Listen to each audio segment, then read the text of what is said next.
নমস্কার, রাধে রাধে। চলে এসেছি আরও একটা নতুন ভিডিও নিয়ে। আজকের ভিডিওটা একটু আলাদা। অন্যান্য দিন তো আমি তোমাদের সাথে আমার খুশির দিনগুলো শেয়ার করি, আজকে শেয়ার করব আমার কাছে অনেকটা কষ্টের দিন। এত গোছানো দেখে তো বুঝতেই পারছো কি হতে চলেছে আজকে। আমার দিদির ভিডিওতে তোমরা দেখেছিলে আমার ছোটদি ভাই আর গুড্ডু এসেছিল, আজকে ওরা চলে যাবে। আনার সময় তো আমি যেতে পারিনি, তাই ভাবলাম ওদেরকে ছাড়তে যাব। ছোটদি ভাইয়েরা যাচ্ছে কামরূপ এক্সপ্রেসে, আগে নবদ্বীপে নামতো। একবার বাসে উঠলেই নবদ্বীপে চলে যাওয়া যায়, কিন্তু ওটা বাড়ির থেকে অনেকটাই দূর। আর অম্বিকা কালনায় যেতে আমাদের বাড়ির থেকে টোটো করে ঘাট পার হয়ে আবার টোটো করে স্টেশনে যেতে হয়। একটু হ্যাপা হলেও ওটা অনেকটাই কাছে, তার জন্য এখন নবদ্বীপে না নেমে নামে অম্বিকা কালনায়, আর যাচ্ছেও ওখান থেকে। আমার ছোটদি ভাই এলো 3 বছর বাদে, তবুও আসতো না। ওই যে দিদা মারা গেছে এর জন্য এসেছিল। দাদুর কাজেও আসার ইচ্ছা ছিল, কিন্তু তখন থাকতো উত্তরাখণ্ডে, তাই সেই সময় আসাটা সম্ভব হয়নি। এত কিছু খারাপের মধ্যে এই একটাই ভালো হয়েছে যে 3 বছর বাদে নিজের দিদির দেখা পেয়েছি। 5th of March দিদা মারা গেছে, আর ছোটদি ভাই এসেছে 12 of March, আর যেদিন যাচ্ছে সেই দিন আই থিঙ্ক 28th March ছিল। যাই হোক, এই জায়গাটা কে কে চেনো আমাকে বলো তো।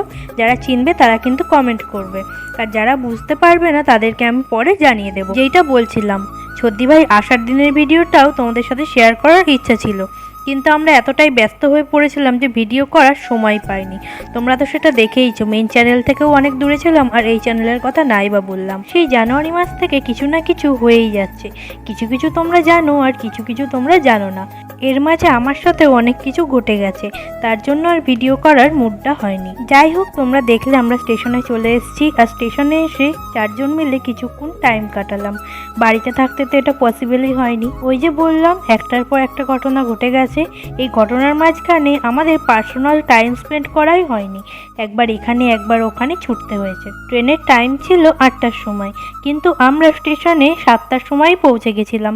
তারপরে ভেবেছিলাম কিছুক্ষণ টাইম কাটাবো, কিন্তু সত্যি বলতে আমাদের সবারই খুব মন খারাপ ছিল। আমি তো প্রচণ্ড ইমোশনাল, চোখের জল কন্ট্রোলই করতে পারি। ভগবানেরও মনে হয় ওটাই ভালো লাগে, তাই আমার জীবনের সাথে এমন এমন ঘটনা ঘটায় যাতে আমি বারবার কাঁদতে বাধ্য হই।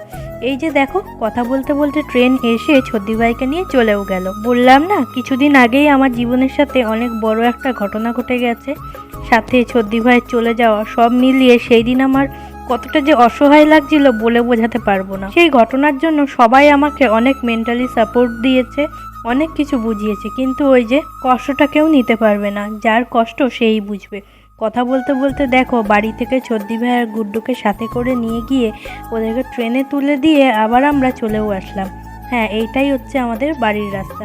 এই সময়ও খুব খারাপ লাগছিল, কারণ যাওয়ার সময় কত ব্যাগ, ছোটদি ভাইয়ের সাথে গুড্ডু ছিল, আর গুড্ডু যতক্ষণ ছিল আমার সাথে কথা বলে বলে মাথা একদম পাগল করে দিয়েছে।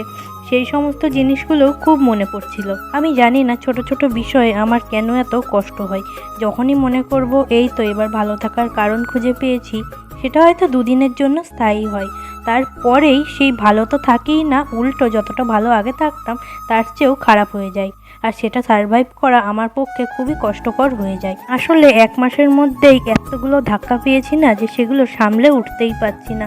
যাই হোক, আজকের ভিডিও এত অবধি। দেখা হচ্ছে পরের কোনো ভিডিওতে।